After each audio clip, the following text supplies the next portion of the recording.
Okay, good day, everybody. Good day, everybody. It's working. That's the good news. Good morning. Welcome at I think the first session at this Real Betis stage. My name is Erik Castien. Together with Judith Sanders, we will present you the journey of the cognitive wave in football. And this presentation is titled "Football is a Brain Game." Okay, topics for today. I will introduce why cognitive data matters, and I will do that on behalf of the company Brainsfirst. And together with our longtime client Judith Sanders, he will explain how to apply this data in daily practice. And he's working for PSV Eindhoven, and he will introduce himself. Okay, a little background about me. I worked in Spain about 10 years ago, and I was working as a research journalist. And I was writing a book about talent identification, and I interviewed about 75 players and coaches of international level, and besides 75 theoretical experts like psychologists and neuroscientists about playing football as a human being. And I was looking for the success formula to make it as a pro player. And the only thing all the people I interviewed were agreeing with each other is that the difference is made in between the ears, here, in the head. But if I ask them what's going on in the head, they'd say it's about magic. It's a black box. You have it or you don't have it. And I could not accept that, really. The origin, chasing the formula, you see it at, for example, the hotbeds, the training grounds of Real Madrid, the academies of FC Barcelona. And the funny thing is that at the highest level, they were agreeing that the magic is in between the ears. So the difference made between pro level, elite level, or not at all pro level or elite level was made here. And the idea is that we, as Brainsfirst, decided to go into the matter, into the topic, and we have to discover what's going on exactly in the brain of a football player. And if you ask not only those two giants, like Real Madrid and FC Barcelona, but all the international pro level, elite level clubs, I welcome as well at this presentation, they would say that the academy is gaining in importance. And the academy is also a source of income. Like this in this report from the ECA, the European Club Association 2020, 50% they were telling that the academy was a possibility to create economic value. And 60% even considered the youth academy as a source of income, rather than a cost. And the main goal is to develop players for professional football, in particular for their own first team. And the question is not if it's important or if it can contribute to financial success, but how. European frontrunners, they filled in research, and they said together that more qualified coaches, of course, is a way to get more quality players in their first team. But the second place is better player selection. You see it here. And again, that's a little bit my nature. I don't want to have this kind of answers. I want the how. So you all know, if you are working in the football industry, that market efficiency leaves room for improvement. Like this figure. Less than 3.5% of the U19 academy players in Bundesliga clubs, they reach elite level in the top 5 European leagues. And that's low percentage of success. And it's even lower if you consider the number of talents that play 10 matches or more per season, not even counting the players leaving the academy at an earlier stage between U12 and U19. So there's room to improve. If you look, if you ask the people working in the football environment, in the football world, they all agree that there is some lack of efficiency. And we have many clients in the meanwhile, in the last 9 years, like AZ Alkmaar, like Club America in Mexico, and Real Sociedad in Spain. And one of them, he said, we tend to look at current performance in the academy instead of future potential. And if you judge people on current performance, on 15 or 16 years old, then you miss a lot of the puzzle. Another person said, we collected already a lot of data, but there was still something crucial missing. So you agreed that there was some magic missing. And the last one, an example, is that someone performing at an elite level when 16 is too often not the best of his class when 23. And I can imagine you agree if you're working in the football industry. So then we looked into the existing puzzle, the incomplete puzzle of talent. And of course, speed is important. And a lot of data is gained and collected about speed of players. Running speed, for example. Strength, of course. Technical skills. Motivation. Tactics. There's still something missing. And that something can be called football intelligence. And I think we can't accept football intelligence as magic anymore.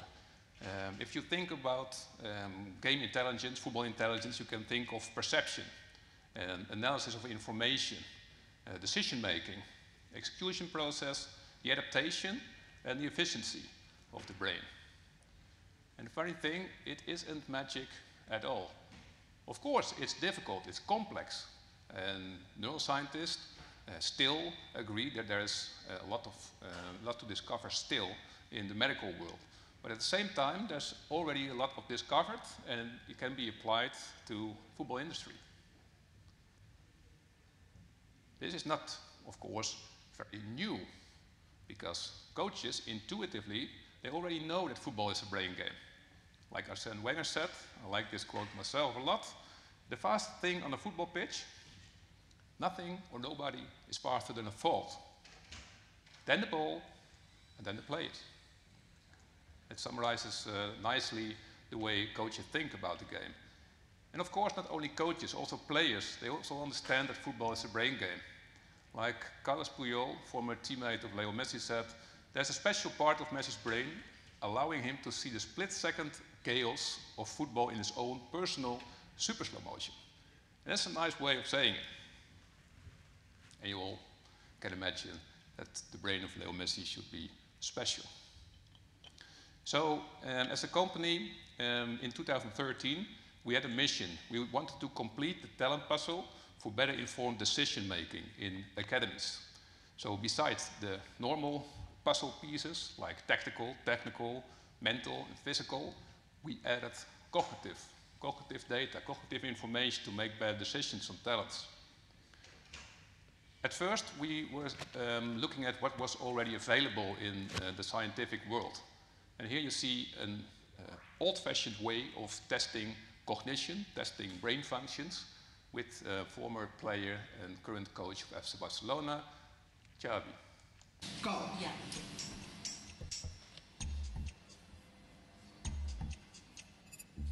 In this test, sets of black and white dots are laid out in an identical arrangement. He has a minute to connect the white dots in as many different shapes and orders as possible. Yeah, so it's a paper and pencil test. It's still old-fashioned. And the funny thing is that he performed, the first time he did it, he outperformed 99% of all people in the world. I think millions of people did this test before him, and he outperformed immediately 99% of normal people with this specific test. And of course it's paper and pencil test, and there's a lot of critics about it. But it's funny that already 10 years ago there was some scientific testing ongoing. And if you can imagine connecting the dots in different ways, just have a look at this example of the playing style of Xavi. And maybe you can see connecting the dots.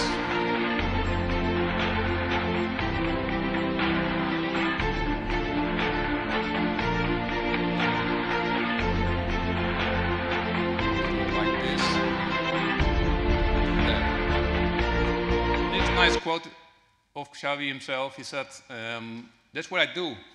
all the time. I'm looking for spaces all day. I'm always looking. And I think you already know it. Football can be considered as a game of time and space. So when we discovered that the old-fashioned way of testing was not enough to crack the code, to decode game intelligence, we have started ourselves. I was lucky to find two co-founders of the company Brainsfirst, Ilja Slicht and Elnis van der Leij. They're both neuroscientists. They know everything about the magic. They're not illusionists, they're neuroscientists. And we started our journey about 10 years ago.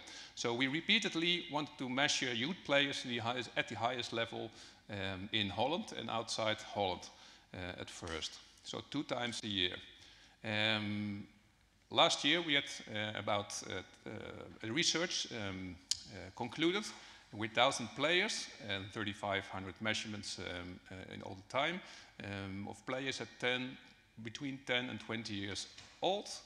And of that players, there were more than 100 Champions League level players and 200 adult pros at the highest level. That was 2 years ago, actually, 2020. And in the meantime, we have about 7,000 players in the database. And so we needed scale. We needed to do things differently. And also, our long-term partner, PSV Eindhoven, contributed to that. But Judith will explain later after my presentation how that works in daily practice. So how do you measure brain functions? You can see it as difficult as you can, and you can also try to see it simple. And we made it simple, we made it accessible, without making it too simplistic. And we started with the fMRI scanner and the EEG sets you see also on this conference, but we needed to make it scalable and easy to access and also fun to do for young people. You see it here, it's brain games. So this is about collecting information. It's about the amount of information you can collect, about the difference in information you can distinguish. And it's important on the game because there's a lot of information going on. Next one is anticipation. So you have to predict the passing lines, for example. You have to predict speed and pace and direction of some information cells. And of course, it's summary. Here you can see how to control your impulses, how to control your actions. And at the last is a game 4. It's about attention. So you can imagine that you need to switch attention, to focus, to disengage attention. All those things are tested with simple brain games. I can tell you it's very challenging. So with just simple brain games, we collect a lot of information. And it's divided in 53 cognitive building blocks. And the most important are here. And of course, if you're interested in it, just give us an email, for example, and then we'll send you some more information. But here you can see the overview of the information, the identity of information, the resilience in processing and collecting information and filtering information is, of course, very important. And the second game is about anticipation, thinking ahead, and the stress resilience. That's just an example of what you can measure. Here you see control, the speed of action, very important these days in modern football. The automatic pilot situation, the impulse control, mental flexibility, and attention, like I said, reaction time, focus, task switching, etc. So it's the processors in between the ears, what we measure. And thanks to that, and thanks to all those data partners, we have been able to create a football brain index. So every player in an academy is tested, for example, PSV Eindhoven, and then they have an indication of whether a person's brain is able to meet the requirements football is demanding. So this person, for example, scores at the best 14% of his age group, and you can see an overall score, but also the individual scores. which is important because it's role-specific as well. So we have a general score and a role-specific score. And this is the valuable thing. From 14.5, 15 years up, it's stable in development. So the brain is developing until 22, 23. But if you know already where the brain at 14.5, 15 years old, you have a very good estimate of predicting performance level in the future. If the brain is able to meet the complexity of modern football. And of course the football world wants to make it, wants to have it very specifically. So they want a business case, because otherwise they would not change their current systems. And of course we ask money for our services, so we can imagine that there should be a business case. The business case is quite clear. 86 in the previous example, you saw it. So it's in the high group, 67 to 100. But if, for example, the low scoring group, they perform in market value development much poorer than the high performing group. So it says basically that intelligent players develop as a group a higher market value. And of course that's logical, but you know normally who are the most intelligent players in the age group 15, 16 years old, 7 years later. So you need to predict that. That's the value. So if you start, for example, where I said the figures are from 2020, if you start today, so 4 years, 5 years from now, then you already know which groups are able to develop a market value together as you want it. So 6, 7, 8 times higher than the lowest performing group. And of course, the question here is it nature or is it nurture? And the question can be answered very simple. It's both. So you have to have this brain by nature, and my brain is different than yours. There are 7.5 billion people in the world, 7.5 billion unique fingerprints, and also 7.5 billion unique brain fingerprints. So you have to have that basic potential by nature. But if you don't develop it, then it's useless. So you need training, you need nutrition, you need sleep, you need coaching, you need everything. So it's both nature and nurture. So to summarize it, what's the value? The value is that you can improve your decision making in the academies, in youth player selection, by adding more information. The more information, objective information, reliable information you got, the better on average your decision making will become. So if you don't know anything about the brains of your players in the academy, you have a higher chance of misinvesting. And the other way around. So if you know that information, you have a lower risk of misinvesting or a higher risk of the right investment. That was too early. Some references, yeah, it's international, also very happy, for example, with our latest client, the Royal Belgian Federation, and of course PSV Eindhoven. That's a nice bridge, because now it's time for Jurrit. He will explain how this is going to be applied in practice, or how this already is applied in practice. Thank you.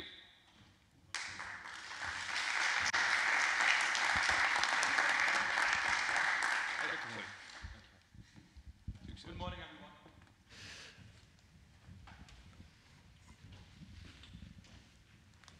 Is it coming? Let's see. Yeah, there it is. Good morning. My name is Jurrit Sanders. Thank you, Eric, for this nice story. As said, now I will present you how we apply this into football practice within our club, PSV Eindhoven. Let's keep this really short. Who I am? As said, my name is Jurrit Sanders. I'm born and raised in Eindhoven. Big PSV fan as well. My dream was always, also my goal, to become a professional within the club. And this journey for us started in 2016. After my internship in the club as a sports scientist, I got in contact with Erik, and also there was an Israeli company which is called Brainsfirst. They approached us as well, and this is where the interest in the brain started. In the beginning, we were very critical. Okay, try to understand what they are measuring. Is it correct? Asking difficult questions, sitting down with the neuroscientists, and then after some pilot phases and some trials, we decided to start with the tool. I'm not doing this on my own. I'm doing this together with Jesse Derksen, who is my colleague there. He's a psychologist and also a sports scientist. Has 2 masters in it. And since 2016 until now, I developed myself as a sports scientist within the academy. I'm the lead. And also I'm coordinating the performance stuff of the academy, which consists of SSC coaches, sports scientists, video analysts, nutritionists, psychologists. We all need to work together with, in the end, one same goal to support players and coaches to better develop players for the first team. So how do we see cognition, specifically in a football context? It's a process of 3 steps. And the first of this is perceiving the environment. That's the first step, and that's mainly 95%, maybe even more, about scanning, observing. A little bit is about hearing and touching as well, but most of the things are done by vision. Then the things you will actually see on the pitch, in the environment, it will come into your brain, of course. And that's the place where all different processes take place. You try to give meaning to what you actually observe, and then you see something. You will compare this with what you have learned in the past, what your experience is, and then there will be a decision being made. And of course, this decision needs to be translated into a football action. So a signal has to be sent to your muscles, and this process is continuously going on, of course. So when I'm thinking, I'm seeing new things. When I'm executing, I see new things, and I'm still thinking again. So it needs to be very fast, it needs to be accurate, and it needs to be very targeted. And then there's the point where does Brainsfirst be in this process, is in the middle part especially.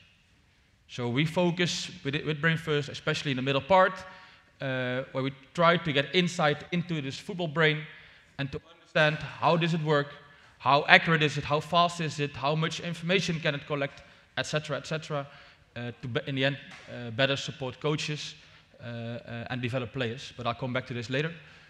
So it's a process of 3 different steps, in our opinion. I want to show you a little video. My name is Jurrit Sanders, and together with Jesse Derksen, we are responsible for the cognitive, vision and training sessions of the club within PSV. We strongly believe cognition is a very important aspect of nowadays football, wherein we believe that cognition exists of 3 different processes. One is about to perceive the environment around the player. Secondly, to process this information within the brain and make a good choice. And the last one is to execute the decision that has been made into a football action with the ball or without the ball. Within this club, we try to improve these processes and mainly to increase the speed and efficiency of the processes involved, with the end goal to improve performance on the pitch.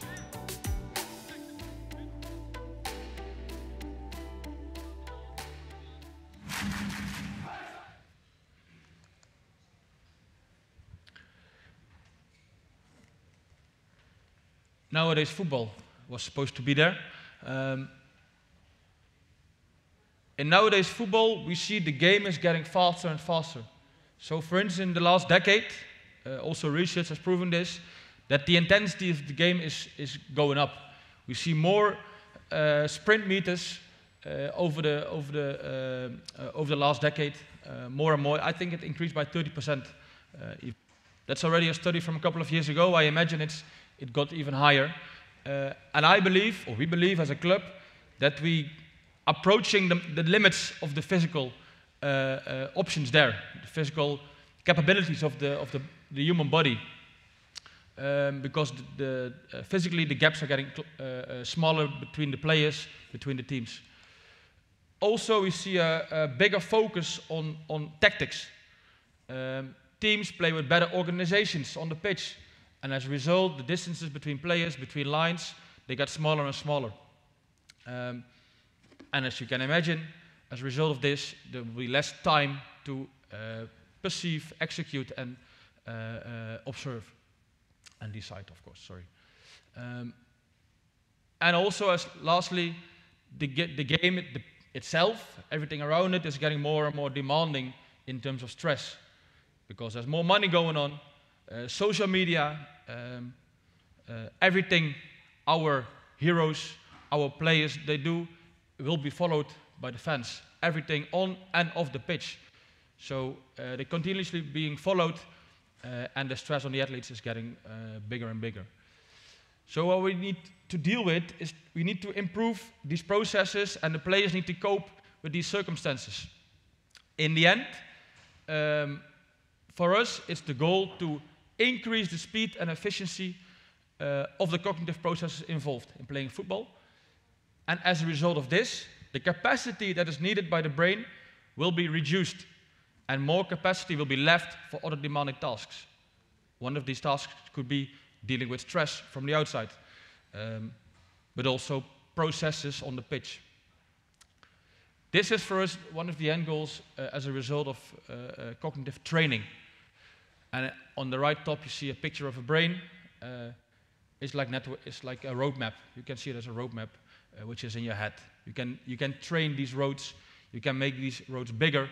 I don't go into too much detail there, but to give you a little bit of understanding. So we started in 2016 with this journey, and a little bit later, a couple of years ago, I think 2018, 2019, we started with this group, the project group Football Cognition. This is Cody Gagbo, one of our stars, and we have a very unique sponsorship within the club. You see the Brainport is on the shirt, and that's a cluster of different companies in our region, like Philips, like ASML, big chip machine factory. This is very unique in the world, and this cluster, this is how we are as a club. We work together. We are in it's proven, the smartest region of the world, which is called Brainport. And the funny coincidence there is that it's in the name. And this is the starting point for us. It's called Brainsfirst. So it gives us information, and based on this information we already got in 2016, we started this journey and started to understand how the brain is actually working. So there are some partners in this big project group, like, as I said, Philips, but also technical universities, Fontes High School, Aristotle Cognitive Training is a startup we developed ourselves in cooperation with the technical university to train our athletes. Kempenhagen, which is a center for people with learning and development disabilities from a neurocognitive point of view. And together we try to understand what is happening within the brain when playing football. How does it work? How do players perceive? How do they scan? Where do they look at? How long do they focus on certain things? Are they more searching? Or are they more focused on specific players or situations on the pitch?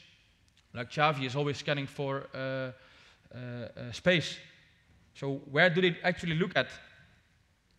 Can we measure this? And then, of course, can we train this? And how? And what is, for instance, the load we put on the players during these exercises, physically and mentally? How fast does players recover after a game?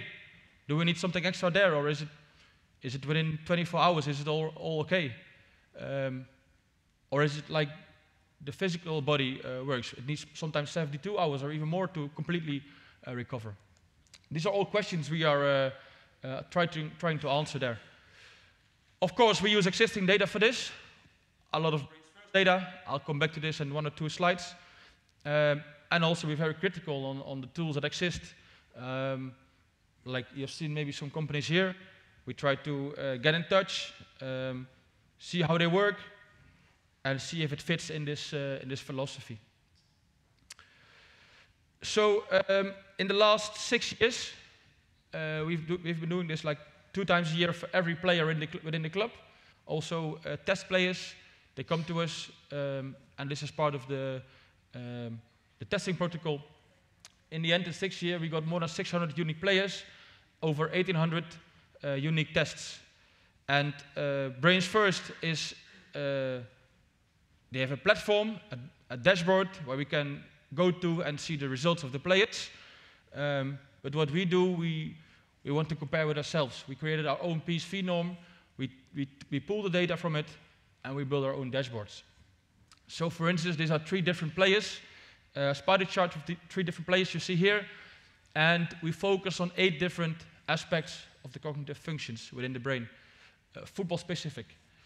And what we see, when I show this chart to a coach, and even if I don't know the player at all, I would say in 9 out of 10 situations, the coach will immediately confirm that what I explain him, that's what he sees on the pitch as well.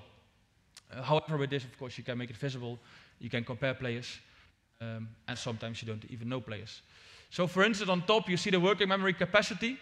That's the amount of information you can collect and store in the brain, and use in the end, of course. The red one, he scores very good, almost a high score. So the more to the outside, the better. The more to the middle, that's a little bit worse. And this means something, one, on the pitch, because, for instance, this variable is correlated to, which can be seen as the overview on the pitch. How much information do you see? On the other hand, as a coach, I can give a little bit more tasks to the player than somebody that's not scoring so high. The other 2, they score quite average, not even that bad. But sometimes we see players that don't have the capacity to collect and store a lot of information, so you have to keep it simple. So in your meetings, but also on the pitch. We look at reaction speed. Well, Erik presented quite all of them, but what we see is, especially at top level, is that the speed of processing is very important there, in simple and in complex situations. And also, especially for midfielders, we see the working memory capacity is very important there. So you need to be able to store a lot of information, because 360 degrees around you is happening a lot of things, while on the winger position, it's more focused on one side of it. Oh, that's the wrong one. So with this, as I said, it's on one hand, it's information for coaches. Also, the nice thing of Brainsfirst is that they are able to bring this information into your own platforms. So for instance, we work together with Soccer Lab, which is a data management system for player development. And they easily build it together, and clubs are able to visualize these type of things in their own software. It gives you input from training, feedback from training. Do players develop over time? This is a research, and also as said, or also as a scouting protocol. So all players they come on trial, there will be a sprint test, there will be a cognitive test, we will have a conversation, we measure their length and their weight and try to understand where are they in their growth. We ask the length of the parents, and also they have to play football as well. So again, how do we train this? Brainsfirst is the starting point for us. It gives us an insight into this brain, and we train our players in several ways. So it starts at the U13s. We train there with Intelligim, which is a company from Israel, and we try to increase in capacity by doing just computer tasks. Twice a week, 30 minutes. U13s, U14s, when they go into U15s, that's here, you will see more combination exercises. So we combine tasks on the screen with tasks with the ball. And we focus specific aspects of the process you saw there. Could be better in scanning, could be focusing on the processing part with stressful situations, could be on the executional part, and when the players get older as well, more and more focus will be on the pitch making use of innovative techniques like smart goals is one of them, but you can imagine all those type of fit lights. Scarab Sports is here as well. Potentially, I think, a very good system to use.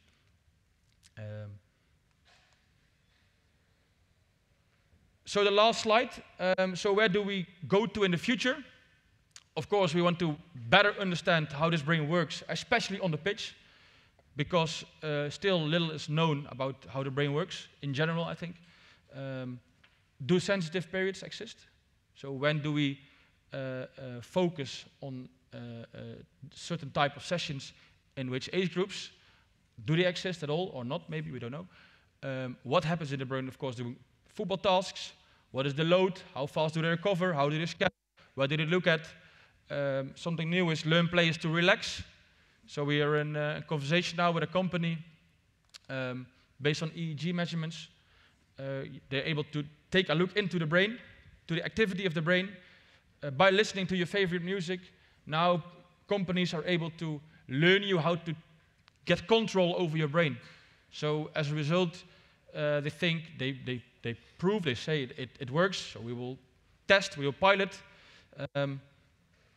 Do they recover faster? Are they more ready in the morning? Can they be more focused when it's needed, on and off the pitch? This is the future. Of course, increased understanding of coaches. Most coaches will know it is important. Cognition is a piece of the puzzle. But then how can we train this? How can we improve this? How can we measure this? Coaches are very important there. Further improve the implementation, develop exercises on and off the pitch, with ball, without ball, combination ball with computer tasks, develop our own software and hardware, and in the end, that's one of the things we discussed with Brainsfirst as well. It's still a computer task, so are we able to transfer this to the pitch? That's in the end, we want to have a field-based test.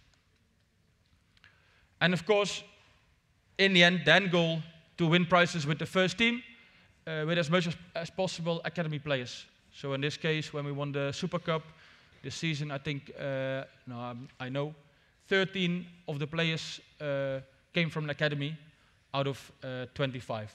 That's really a lot. And the nice thing is they are also playing as well.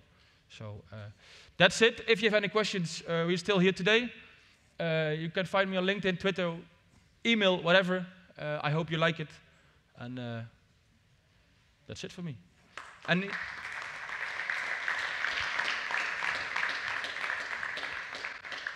thank you. Any questions, maybe? If there's room for?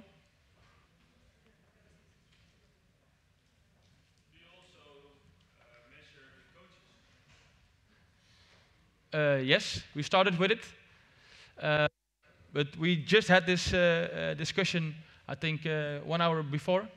The nice thing is, Brainsfirst, 80% of the people they test is from HR.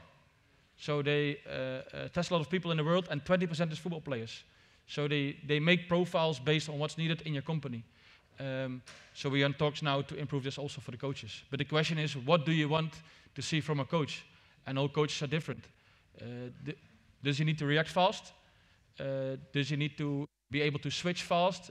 Does he need to have a big overview? That's the next step. So get insight into that and discuss together what see there, and they can develop this. Yeah. Do you have any conclusion about the relation between brain, football brain, baller brain, and social media influence? I have no scientific proof for this, but thinking logically, as one of the things that came back as well, I think it's a lot about capacity of the brain. So if there's more pressure on the person, on the player, more energy will be used, and the capacity will be used more than when there's less or little pressure. So in the end, in our training sessions, especially the combination exercises where we do the computer task in combination with football exercises, we focus a lot on behavior. because one aspect is scanning. It's just you need to be aware that you need to scan and where to look at. And on the other hand, you need to deal with stressful situations. So cope, don't do things all at the same time, but try to do them after each other. That will increase capacity or reduce capacity that is needed or you're using. And in the end, more capacity will be left for other tasks. So I think this is, it's quite a lot of things are coming back to capacity and behavior there, I think. How did you design the games, like for anticipation? How do you know that that specific game is really good for measuring anticipation? It's developed by the Brainsfirst company. But what we did, especially in the beginning, we sat down with them and with the neuroscientists and tried to understand why are these exercises made, where are they based off, and how does the measurements really look like. And for instance, in the anticipation task, there's one variable that says something about stress resilience. So we sat down and I thought, but in a football-specific environment, I don't believe this is measuring stress resilience, because playing in a stadium with 45, 50, 60,000 people, Champions League final, I don't believe this is the same situation. But maybe for other environments, it will work like working in a company. So this is the way we sat down with them, and from the 16 factors, because they're talking about 53 variables, they bring them down to 16 different variables. We kept 8 of them. And that's how the process worked. Yeah. You said that 9 out of 10 times the coaches would confirm what you showed them. Does that make them receptive to this kind of tools, or the opposite, make them contrary to it? Very receptive. Yeah. Very receptive? Yeah, very. Yeah. I think it's also within the club, because I think we are a very innovative club, and coaches are open for this. It's part of the way we work, and literally they ask for this information. But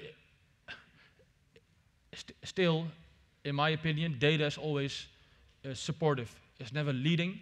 It gives you insight into something, and it will open a discussion, and from these discussions you will get better. In a lot of cases it will confirm what the coach saw, and in some cases it will make them decide something else. But it's never, in my opinion, never leading. But it gives you a very good insight into what's actually happening, and it leads to discussion. Yeah. Yeah. Would you use this tool not only in youth player development, but for example for the recruitment department? Yeah. Yeah, definitely. So we are working also with other clubs in the world, and we try to introduce this there. So and on in that way, they will understand how this works, what the value of it is, and we get more insight into the brain of, for instance, clubs from South America, or even in cycling, Formula One. We look also in other sports. What can we learn from that? That was a question over there. Yeah. How easy or scalable is the baseline test that you use? I think very easy. It's a test of 40 minutes. iPad or computer, they can do it at the homes as well. I would rather see that somebody from us is there to guide them through the session, but I think it's really easy to execute.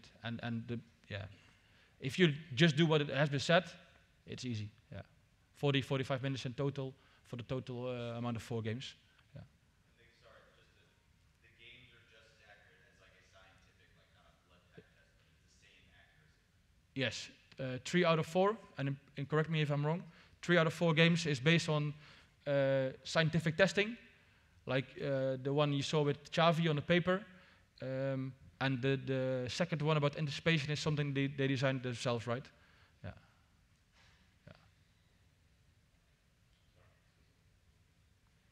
Yeah, just in terms of how the players use their cognitive skills, do you think that there's some people that have an innate, inborn way of doing those things, and do you think that gives them an advantage over other players?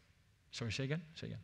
So in terms of how players, like obviously you carried out a lot of research and you talked to a lot, you research a lot of football players.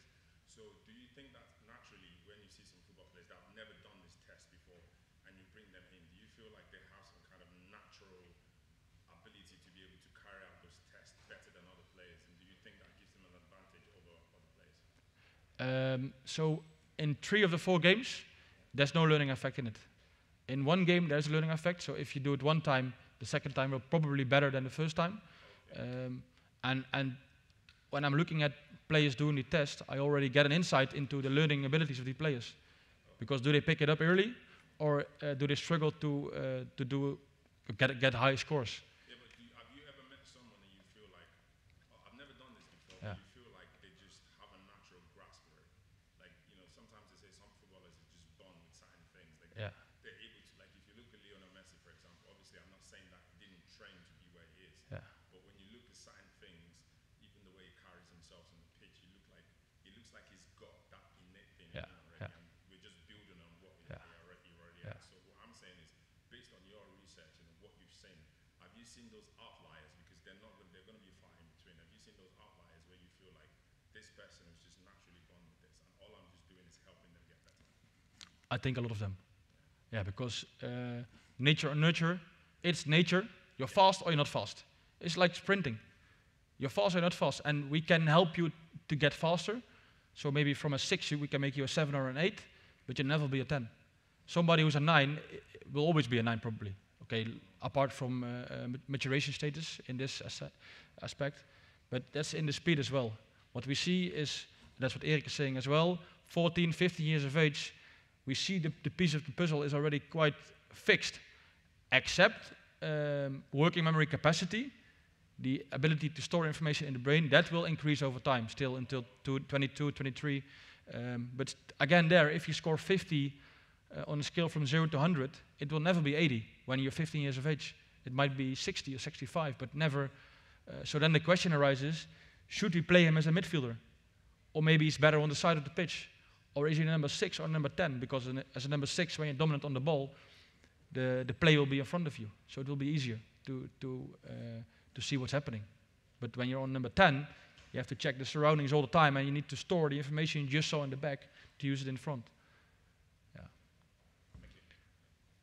We're done, I think. Thank you very much. We're still here, so see you.